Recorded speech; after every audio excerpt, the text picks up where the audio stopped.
My name is Sally Alada, and I will be just covering a little bit about what you're going to be watching and seeing through this tour. So what are you in for in this visit? You are here to see their enterprise transformation story. I hope that you will be inspired, and I hope that you will come out of it seeing what does it mean for an organization to transform at the DNA level who they are, how they behave, and take the Agile principles and values and take it up to the executive level, every level of the company. I'm very honored right now to introduce to you someone who is truly a servant leader at heart. And I believe without executives that are truly servant leaders in their heart, it is hard to create the environment where this much change can happen so quickly. So without further ado, please welcome Steve Martin, CEO of Nebraska.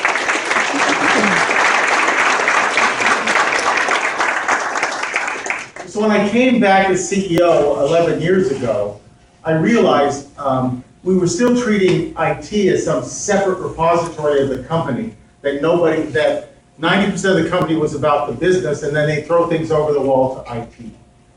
And so I knew we had a lot of work to do because we had to change minds and attitudes, and I hope you all have the opportunity to do this job in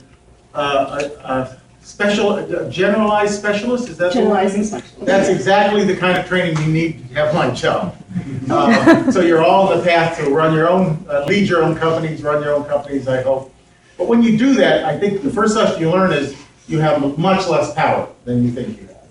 You have much even less power than others think you have. The only power you have is the power to nudge people into a different direction and to continue to nudge that until I have a friend who calls people who really are change agents the people with bright shining eyes, which obviously all of you have. And you nudge those people into positions of authority, positions of change.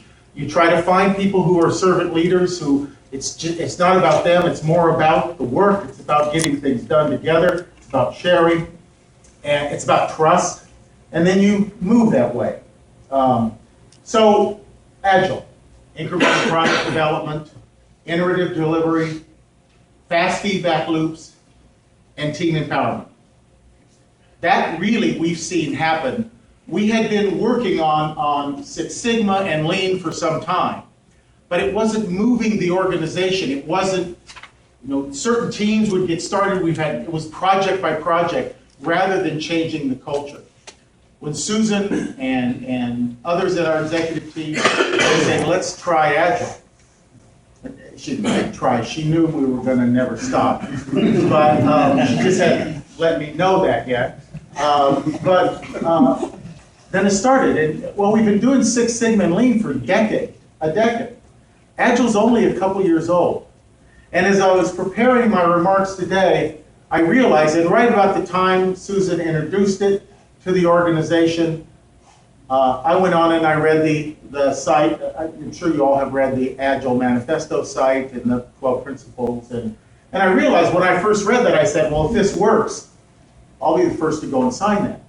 So I went back to that site and I said that to myself, I had to live by that. So what I did is I signed the manifesto, because as I've looked back at where we've come, I realized that, not only to the company, but to the community, I had to make the kind of commitment of what I've seen others make. So here's what I wrote.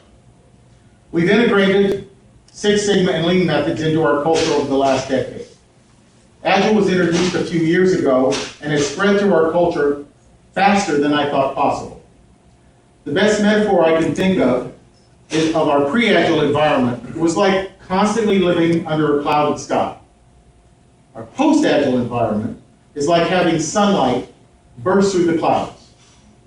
The enlightenment of Agile has increased product quality, speed to market, and has built stronger, trust-based teams across our enterprise. Returning to our old methods is not an option. We just can't go back. We're at the stage of no return. When you go up and see our enterprise command center, every Monday morning, that's where I go to know how we're doing as a company. And I'm there with the executive vice presidents and our senior vice presidents. They're there every Monday morning at 7:30 we meet, and we can see where everything's at. We talk about what's happening. We do our own form of top-level stand-up, and then the week moves from there. And any time during the week, I can go to that room and know what's happening. In fact, it's even beginning to transform to our board. Well, it's always been a struggle because we're in an industry that's actually changing a lot. Now it's changing more rapidly. And so we took them, as we started to build out our stable teams, we started taking that committee into some of the rooms. What was surprising, and our board comes from our membership. Some of them have IT background, most of them do not. Most of them don't know much about our business process, and we do a lot of education to bring them up to speed. But when they go in one of those rooms and they left, they understood huge chunks about why we did something. Within the next year, that committee will probably meet in that room. So they can too see what's happening in the whole company at one snapshot. So from our experience with Agile, overall, Agile has significantly increased our cross-functional collaboration, our organizational transparency, and that may be one of the biggest areas, which then has led to alignment. The reason I have notes here is, these guys will laugh, I'm a really big believer in sense making. We get 10,000 applications for about 300 jobs a year. So we are like woebegone. Everybody here is above average. And if you don't explain to people why, bright people come up with their own reasons. And when 3 bright people in an organization agree on a reason, it's the truth. I mean, have you all seen that? So sense making is what it's called. It's so important. And so, I'll answer a question all day long until you go to sleep or your head falls in your plate of pizza, just hoping that I've given you enough information. So I will err in over answering a question. I'm finding I don't have to do that. The transparency of our stable teams is suddenly letting people get it. We're just having a talk in the hall. People were, oh no, that's not how it works, here's how it works. That's happening because of transparency. That leads to alignment, which then leads to focus. Focus on where the value is. For the first time, we really understand where our capacity is at. And we know, in fact, this year, I think we'll have the smoothest budget process ever. Because nobody's going to come in the budget process and say, I got a great new idea that came out of a silo and nobody else knew what it was. Because unless it comes out of the stable teams and it's sitting on that wall up there, it's not going to be an idea worth spending time on.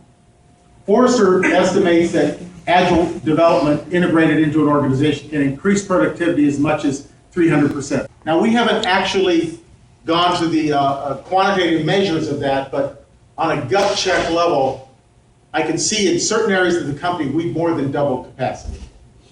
Just by seeing the amount of throughput we're getting out and the amount of completed projects we're getting done without rework.